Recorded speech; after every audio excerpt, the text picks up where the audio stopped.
친구들 안녕하세요. 세상이 원하는 체육쌤 세원쌤입니다. 오늘도 배구에 대해서 이론편 강의를 시작해 보도록 하겠습니다. 우리가 지난 시간에는 배구의 경기 기능 중에서 리시브와 패스에 대한 내용을 좀 배워봤습니다. 포어암 패스, 다시 말하면 언더핸드 패스, 그 다음에 오버핸드 패스에 대한 내용을 좀 살펴봤고요. 오늘은 세트업, 그 다음에 스파이크와 관련된 내용을 함께 알아보도록 하겠습니다. 지금 바로 시작하겠습니다. 오늘 수업을 시작하기에 앞서서 지난 시간에 배웠던 리시브와 패스에 대한 내용을 좀 간단하게 복습하고 넘어가도록 하겠습니다. 자, 먼저 리시브는 상대팀에서 넘긴 공을 수비수가 받아내는 것을 말하며 좀 더 정확하게 표현하자면 수비팀에 있는 선수들 중에 누군가가 받아내는 것을 리시브라고 합니다. 왜냐하면 수비 전담 선수 리베로라는 선수도 있지만 상대방이 넘긴 공이 꼭 리베로한테만 가는 게 아니기 때문에 공이 어느 누구한테 갈지 모른다고 했습니다. 그래서 수비팀에 있는 모든 선수가 그 공을 받는 순간 수비 입장이 되는 거죠. 그래서 상대팀에서 넘긴 공을 수비팀에 있는 선수가 받아내는 것을 말하고 이를 동시에 세터라는 포지션에 있는 사람에게 공을 정확하게 패스하여 공격이 원활하게 이루어지도록 해야 한다라고 개념적으로 한번 살펴봤습니다. 기본적인 자세가 이렇게 있었죠. 양쪽 다리, 무릎은 굽혀서 양쪽 팔은 펼쳐서 그 다음에 여기 아래쪽 그림에 보시면 손목 부위, 손등이 아니라 손목 위쪽에 팔뚝 넓은 부분으로 공을 받을 수 있는 연습이 돼야 되겠고, 지금 교과서에 나와 있는 이렇게 그림과 같은 자세로 리시브와 동시에 이 공을 세터에게 보내는 게 이제 바로 패스가 되겠죠. 그래서 이런 게 이제 포어암 패스다, 다른 말로는 언더핸드 패스다라고 했던 것 같습니다. 그리고 이제 두 번째 오버핸드 패스입니다. 오버핸드 패스는 상대적으로 공격이 약하거나, 다시 말하면 상대편이 우리 편 코트로 공을 넘기는데 그 공의 파워가 좀 세지 않거나 또는 높이 날아오는 공은 이렇게 오버핸드 자세로 내 두 손을 내 이마 위에 올려놓고 공 아래쪽에 위치해서 손가락을 튕겨내듯이 손목과 팔꿈치, 허리, 무릎 모든 관절 부위의 반동을 이용해서 세터에게 공을 보내주는 이런 기능, 이게 바로 오버핸드 패스다라고 이야기를 했습니다. 우리가 지금까지 배구 경기 기능에 대해서 서비스를 배웠고요. 그 다음에 리시브와 패스를 배웠습니다. 사실 서비스, 리시브, 패스 이 기능만 하더라도 우리가 얼마든지 배구 경기를 할 수가 있어요. 그래서 배구의 경기 기능 모두가 다 중요하겠지만 서비스, 그 다음에 리시브와 패스, 특히 이 세 가지 기능은 배구 시합을 하기 위해서 반드시 여러분들이 수행할 수 있어야 하는 아주 중요한 경기 기능이다라는 내용을 꼭 명심해 주셨으면 좋겠습니다. 자, 여기까지가 우리가 지난 시간에 배웠던 내용에 대해서 한번 살펴봤습니다. 네, 지금부터는 배구의 경기 기능 중에서 세트업 그리고 스파이크라는 내용에 대해서 한번 알아볼 텐데요. 먼저 세트업이 어떤 것을 말하는지 한번 살펴보겠습니다. 오늘은 교과서 282쪽에 나와 있는 내용을 함께 알아보도록 하겠습니다. 먼저 좀 생각하기 시간을 좀 가져보겠습니다. 배구가 사실 처음 경기를 하는 입장이라면 리시브나 패스가 제대로 되지 않기 때문에 정상적인 경기를 하기가 좀 어려운 부분들이 있어요. 그래서 많은 체육 선생님들이 학생들이 좀 더 배구 경기를 쉽고 편하게 즐길 수 있도록 조금 변형해서 배구 경기를 하는 경우들이 많은데요. 여러분처럼 이제 배구가 경기하는 게 익숙하지 않은 친구들을 위해서 경기를 하기 힘들다면 어떤 배구의 용구라든지 규칙을 변형해서 배구를 좀 더 쉽게 할 수 있는 방법이 있을 텐데 어떤 것들이 있는지 한번 함께 이야기를 좀 해보도록 하겠습니다. 먼저 배구의 용구, 그러니까 배구를 하는데 필요한 어떤 기자재, 뭐 기구 이런 것들을 말하는데요. 이런 것들을 좀 변형하는 방법이 있겠어요. 먼저 배구공을 좀 더 크고 부드러운 공으로 바꾼다.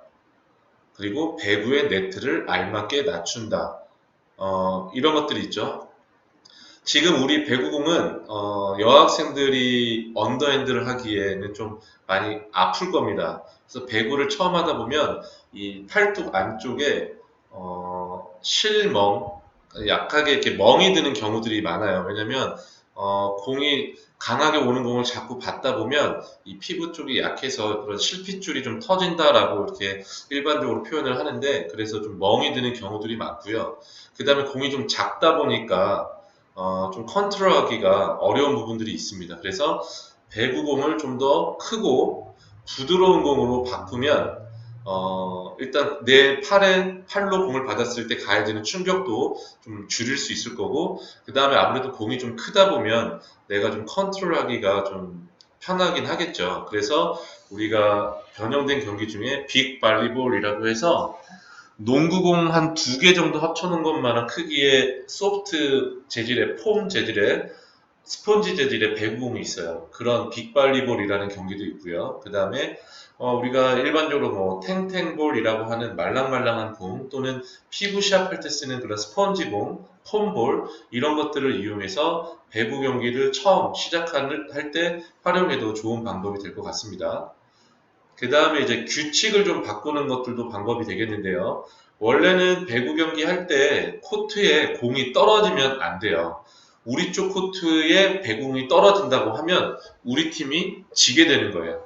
반대로 상대팀 코트에 공이 떨어지면 상대팀이 지게 되는 거예요. 그래서 배구공은 원칙적으로는 코트에 닿으면 안 되지만 우리가 바로바로 리시브를 하고 상단 공격으로 연결하고 하는 과정들이 어렵기 때문에 배구 경기가 어느 정도 익숙해지기 전까지는 바닥에 한번 튕기는 것, 원바운드 되는 것을 허용한다라는 규칙으로 좀 바꿔서 할 수도 있죠.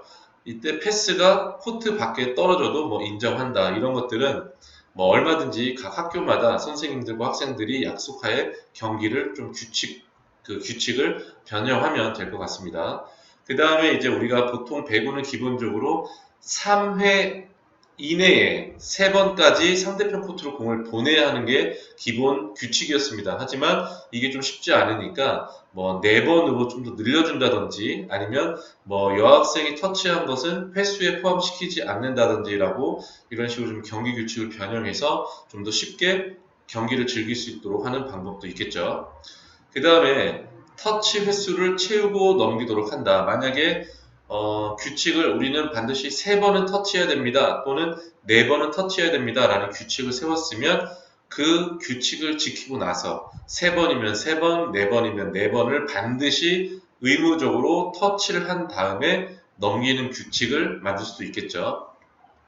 그 다음에 뭐 세트업 할 때 세터가 공을 띄워서 공격수가 스파이크 할 수 있게 공을 띄우는 과정을 세트업이라고 하는데, 이 세트업을 할 때에는 홀딩을 허용한다. 다시 말하면 공을 잡았다가 원래는 공이 내 손에 멈춰 있으면 안 되는데, 세트업 하는 순간에만 공을 잡았다가 정확하게 공격수에게 던져준다. 뭐 이런 식으로 경기 규칙을 변형해도 될 것 같습니다. 근데 중요한 건 이런 것들이 배구의 정식 규칙은 아니기 때문에 이러한 상태로 쭉 배구 경기를 하는 건 좀 무리가 있고요. 어느 정도 좀 익숙해지면 점점점 정식 경기 규칙으로 맞게 변형해서 우리가 최종적으로는 구인제 배구를 정상적으로 좀 즐길 수 있는 그 정도 수준까지 가야 될 것 같습니다. 자, 세트업에 대해서 이제 한번 알아볼게요. 세트업은 공격수에게 공을 올려주는 기술이다. 선생님이 앞서서 세터라는 선수가 공격수에게 공을 올려주는 걸 세트업이라고 했는데, 반드시 세트업은 세터만 해야 되는 건 아니에요.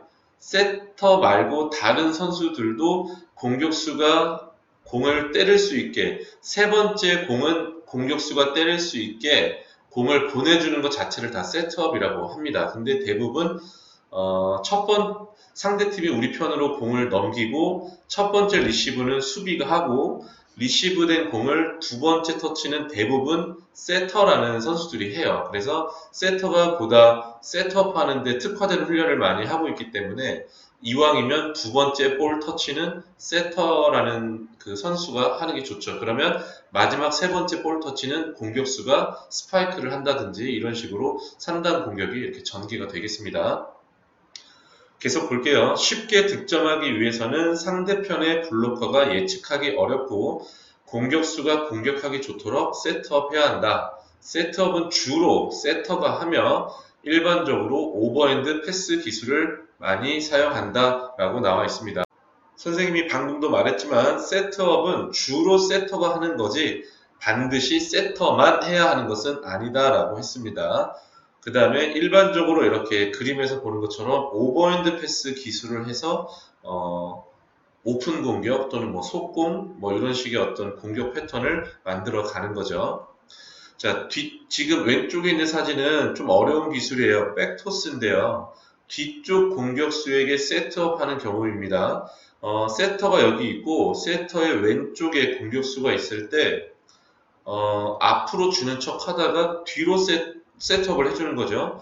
그러면 상대 수비수들은 이 세터가 앞쪽으로 공을 띄워줄 것이라고 예상을 하고, 이 앞에 블로킹을 할 겁니다. 그런데 이 세터는 공을 뒤쪽으로 보내주면, 세터의 뒤에 있던 공격수가 공격을 하게 되고 이쪽 편에 블로킹을 떴던 선수들은 상대의 그런 수비의 예측을 벗어나는 공격을 하게 되는 거죠. 상대 수비수가 세트업 방향을 예측하지 못하게 같은 동작에서 여러 방향으로 토스한다. 그래서 먼저 세트업을 할 수 있는 준비를 합니다. 리시브된 공의 낙하 지점으로 신속히 이동한 뒤 공격수가 공격하기 좋게 세트업한다.